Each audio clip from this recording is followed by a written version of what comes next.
ओपोथैल्मिया न्यूनैट्रम। ओपोथैल्मिया न्यूनैट्रम का क्या मतलब होता है कि आफ्टर डिलीवरी जो आप बच्चे की एग्ज़ामिनेशन करते हो हेड टू टो, तो उसमें क्या होता है, एक एग्ज़ामिनेशन आई एग्ज़ामिनेशन होती है, राइट। तो आई एग्ज़ामिनेशन में हम क्या देखते हैं सबसे पहले the I should be clear, the colour of I should be grey brown colour, ठीक है। तो उसमें हम ये सब देखते हैं। बट उसमें ना एक इन्फेक्शन आती है, दैट इज़ ओपोथैल्मिया न्यूनैट्रम। ओपोथैल्मिया न्यूनैट्रम का क्या मीनिंग होता है, that is inflammation of conjunctiva during first 3 weeks of life, ठीक है। ये होता कैसे है, इसके क्या कारण है, ये निजेरिया गोनेरिया से होता है, ठीक है।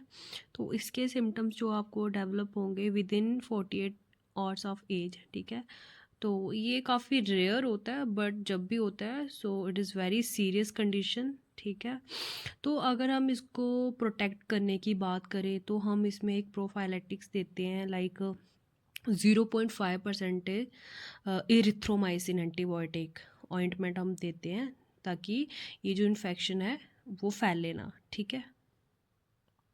तो एडमिनिस्टर सुफ्रामाइसिन आई ड्रॉप देते हैं, ये यहाँ पे मैनेजमेंट में 3rd लाइन में लिखा हुआ है, लाइक एडमिनिस्टर प्रोफाइलेटिक एरिथ्रोमाइसिन ओपाथेल्मिक ऑइंटमेंट, ठीक है। मेरे हैंड रिटन कुछ नोट्स हैं, जैसे कि मैंने आपको 2-3 लाइन मैंने आपको पहले ही बता दिया था। तो इसमें लाइक जो 3rd लाइन में मैंने लिखा हुआ है, absence of the eyeball is known as anophthalmia, ठीक है। ये आपको लर्न रखना है, ये आपको याद रहना चाहिए, क्योंकि नॉर्सेट में या आप किसी भी नर्सिंग कॉम्पिटिटिव एग्जाम में जाओगे तो आपको ऐसे छोटे मोटे क्वेश्चंस घुमा फिरा के पूछे जाते हैं, तो उसके लिए आपको ये सब छोटे छोटे टर्म्स याद रखनी है, ठीक है। तो इतना पता चल गया, दैट इज एनोप्थेल्मिया क्या है, मतलब एब्सेंस ऑफ आई बॉल, ठीक है। एक और कंडीशन है इसमें, हाइपर टेरोलिज्म। हाइपर टेरोलिज्म क्या होता है, distance of inner canthus space, ठीक है। इनर कैंथस स्पेस का मतलब होता है, जैसे ये आपकी आइज़ है, ठीक है, ये आपकी 2 आइज़ है, इनके बीच में कितना डिस्टेंस है, ठीक है। तो इस डिस्टेंस को हम क्या कहते हैं, इनर कैंथस डिस्टेंस, ठीक है। अगर ये आपका 2 सेंटीमीटर से ज़्यादा आ रहा है तो इसके लिए हम क्या करते हैं, विजन चेकअप रिक्वायर करते हैं, ठीक है। उसके बाद है distance between normal inner canthus, कितना है, 2 सेंटीमीटर। ये जैसे कि मैंने आपको पहले भी बताया कि दोनों आइज़ के बीच में अगर 2 सेंटीमीटर से ज़्यादा का डिस्टेंस आ रहा है, दैट इज़ हाइपरटेरोलिज्म कंडीशन, ठीक है। फिर उसके बाद है हेमियानोप्सिया, ठीक है। इसमें क्या होता है, half visual field loss of one eye, मतलब कि एक आई का आधा विजन पावर कम हो जाना, मतलब कि अगर आप एक आई से 100% अगर आप देखते हो तो उसमें से 100 का 50 कर दो कि आधा ही आधा परसेंट ही आपको दिख रहा है, ठीक है। फिर उसके बाद एक और कंडीशन आती है, दैट इज होमोनाइमस। होमोनाइमस का मतलब है half visual field loss of both I, मतलब कि मान लो कि ये भी आपकी इस आई का भी, लाइक आप 100% इस आई से देख पा रहे हो, 100% आप इस आई से देख पा रहे हो, बट 15 यहाँ से लेस हो गया और 15 यहाँ से लेस हो गया, लाइक आपका 15 दोनों आई से आपका लेस हो गया, मतलब कि एक विजन पावर आपका लेस हो गया। तो उस कंडीशन को हम क्या बोलते हैं, होमोनाइमस कंडीशन, ठीक है। अभी आ गया इन्फेक्शन ऑफ आई, वही मैंने जैसे आपको पहले भी बताया, ओपोथेल्मिया न्यूनैट्रम मोस्ट कॉमन होता है, ठीक है।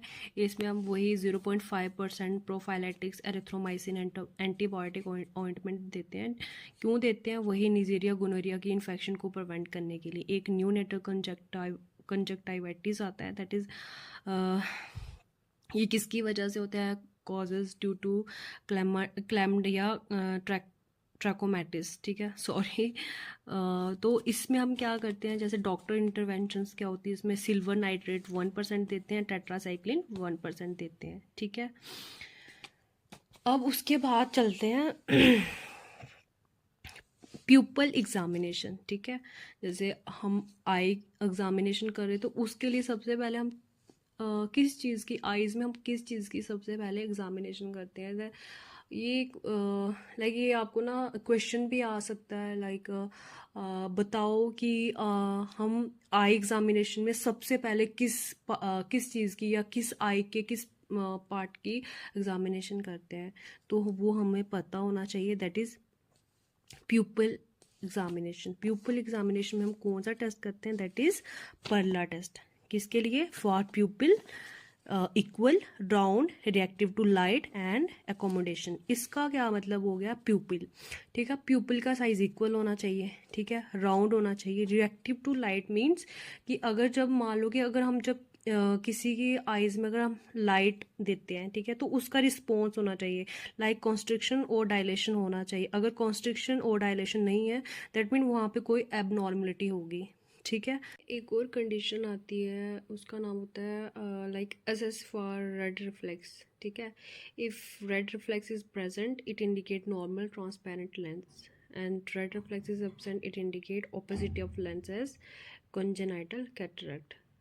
लाइक क्या होता है कि आप एक रेड लाइट बच्चे के लेंस के अंदर डालते हो, अगर वो रेड लाइट अगर उस लेंस को क्रॉस करती है, तो इसका मतलब होता है कि कंडीशन नॉर्मल है, बच्चे को कंजेनाइटल कैटरेक्ट नहीं है। अगर वो रेड रिफ्लेक्स अगर क्रॉस नहीं हो पाता, लाइक रेड लाइट अगर वो लेंस को क्रॉस नहीं कर पा रही है, तो दैट्स मीन कि बच्चे को कंजेनाइटल कैटरेक्ट है। तो बस आज यही का टॉपिक था मेरा, इतना सा टॉपिक था। आई होप अगर आपको समझ आया होगा तो कमेंट करना, लाइक करना और सब्सक्राइब करना, ठीक है। अगर आप लोगों को मेरा टॉपिक अगर अच्छे से समझ आया होगा तो प्लीज़ आप कमेंट करें और मुझे बताएं, ताकि मैं आपको पूरा एग्ज़ामिनेशन ऑफ न्यूबॉर्न करवाऊँ। Thank you so much.